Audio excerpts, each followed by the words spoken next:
कुआडे गला राज्य सरकार 2015 प्याज मिशन प्रतिवर्ष प्याज आलू दर को नहीं चिंतार रहउछंती राज्यवासी। राज्य सरकार दीर्घम्यादी व्यवस्था नथिबा बेले राज्यर उत्पादन मध्य नाही, फल बाहर राज्यर हाथ को चाहि बसिथिबा राज्यवासी एबे दरदाम वृद्धि रे सड़ुछंती। प्याज किलो एबे 80 टंका छुईथिबा बेले आगामी दिन में 120 टंका छुईबो बोली व्यवसायी महासंघ कहिछि।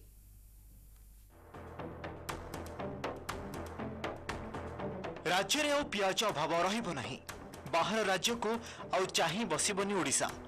बढ़िबो पियाज संरक्षण क्षमता, राज्य आरंभ हेबो पियाज मिशन। एथिला 2015 रे राज्य सरकारंकर बाणी। यह मध्यरे 5 वर्ष बीती गलानी, हेले पियाज मिशन केवल कागज कलम रे रहीगला। बढ़िलानी पियाज संरक्षण क्षमता। राज्य को प्रत्येक दिन पियाज बाहर राज्य आसिले खाउटी खाउछंती। दैनिक 1500 टन पियाज राज्य को आवश्यकता रहुथिबा बेले वर्ष को 5,30,000 टन पियाज आवश्यक, हेले राज्य में मात्र हाराहारी 3 लाख टन पियाज उत्पादित हेउछि। राज्य सरकारंकर स्टोरेज व्यवस्था नथिबा बेले प्रोत्साहन अभाव लोक माने मध्य पियाज संरक्षण करि पारु नाहंती। सरकार कोन करछोंती, किछि प्रशासनिक अधिकारी को ए दायित्व दउछोंती जोटा कि प्रॉपर भाव रे प्लानिंग हेई पारुनी। से प्लानिंग आरंभ हेबा पूर्व ही तार शेष हेई होछि। केवल गुडा टंका खर्च होबा सार होछि, किंतु कोनोसी लाभ हमें पाउ नै।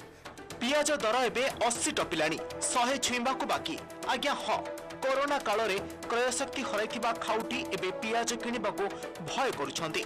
राजधानी भुवनेश्वर एबे पियाज संकट देखा देछि। सर्वबृहत आइगेनिया गदी को दैनिक 15 रु ऊर्ध्व ट्रक आसुथिबा बेले एबे अधा कमी जाई 6 रु 8 ट्रक रे सीमित रहिछि।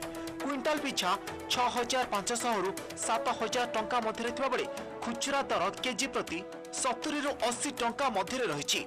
एभली अवस्था कलाबजारी तथा बेआईन मौजूदकारी उपरे नजर रखा राज्य सरकार समस्त जिलापाल को निर्देश देछंती। अन्यपटे राज्य सरकार भूल मैनेजमेंट पाई आज एभली अवस्था बोली उभय बीजेपी और कांग्रेस अभियोग करिसंती।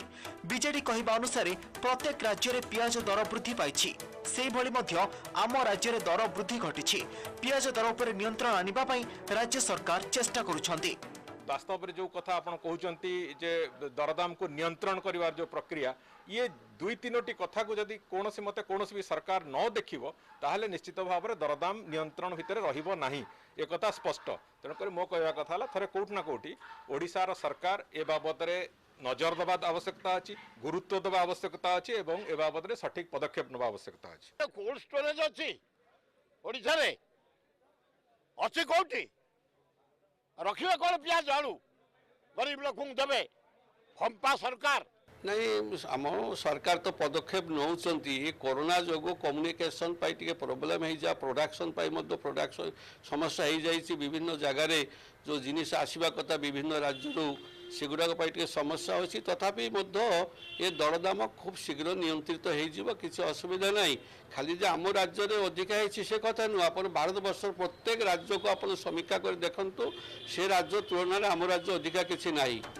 दर नियंत्रण हेबो और चाषी उचित मूल्य पाइबो, जहार लक्ष्य रखी पियाज और आलू को अत्यावश्यक सामग्री केंद्र सरकार बाद देले। हेले यह लागू करिबार तत्क्षणात परे पियाज दर 80, आलू दर 40 आगो को आहुरी बढ़िबार संभावना को एड़ाई दिया जाय न पारे। भुवनेश्वर भिडियो जर्नालिस्ट कृपा सिंधु महापात्रଙ୍କ सह सरोज मलिक, एमबीसी न्यूज। आसीछि आसुन आनिछि पार्वण, मांख आगमन रे चलचंचले धराधाम। असत्य उपर हेबो सत्यर विजय, महामारी रहेबो महाविनाश। काशतंडीर आलट छामर मृत्यु मलयर निनाद, गंग शिउलीर महकरे सुशोभित हे पार्वण बेला। शारदीय दुर्गोत्सव आमर विशेष उपस्थापना मात्र कृपा ही केवलम।